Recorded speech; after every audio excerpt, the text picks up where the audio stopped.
We talk about, you and I were just talking about this in the break, school violence. I mean, this has become a pretty common topic, unfortunately, in our society. And since the devastating Sandy Hook shooting in 2012, more than 200 school shootings have taken place in this country. Unfathomable.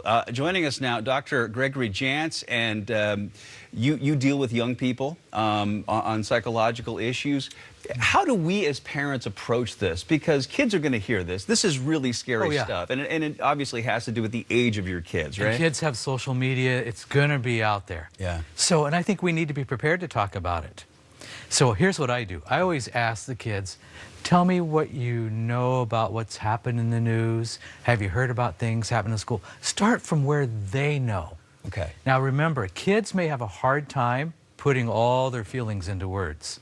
So let them say whatever. We don't want to overpressure them, but you know what? They need to be able to talk about what's going on. So if they say, yeah, we were talking about this in school today, where do we go from there? Yeah. Well, talk to them about how they're doing personally. Ask them, do you feel your school is safe? Let them verbalize their worst case fears. Okay. And then how do we ensure for our kids that they are safe? Well, I would even, at some point, keep this an ongoing dialogue. At some point, even ask them, have you done school drills when there's disasters? Ask them what they know. Ask them how prepared they feel. So the big thing is, we're wanting our kids just to say how they're feeling and to talk about it. We begin to see some signs of what I'll call post-traumatic stress with kids who have been re-traumatized by school shootings. Things like they're anxious, they're not sleeping well, younger kids not wanting to go to school. So we start to see also some behavioral issues.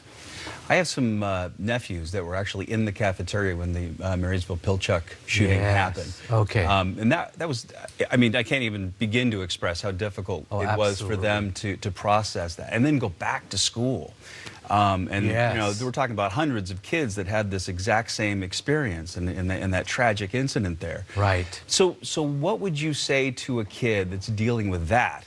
And having like first-hand trauma over one of these incidents? Well, one of the things I'm going to talk to them about is who are they also talking about? Kids clump into groups, and who are they talking about? What are they doing?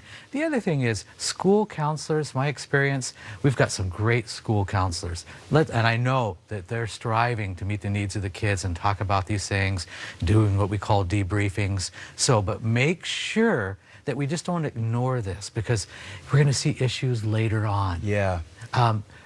These can be really major trigger points. So one of the things I want you to do with your kids is be careful about our own anxiety. If we're super anxious and we're showing it, the kids are going to absorb that. Now, we want to talk about it, but be careful about your own anxieties. That's a really good point. Let them kind of guide the discussion there. Sort of lead them there, but let them sort of tell you what's going on with them rather than you tell them what's going on with you. You know, Bill, what they need from us is they need emotional safety. And they need to be able to say some things because it's out there. There's going to be a lot of stuff out there that they're going to be reading on social media, and they can get very anxious. But kids' anxieties don't always show in the same way. That's why I say maybe they isolate, maybe they don't want to go to school, maybe they're not sleeping. So that's important to look at that. What's the pattern going on for your kid? Okay, and listening. Greg Jantz, this is always good to talk with you. Great perspective. We appreciate it. Thank you.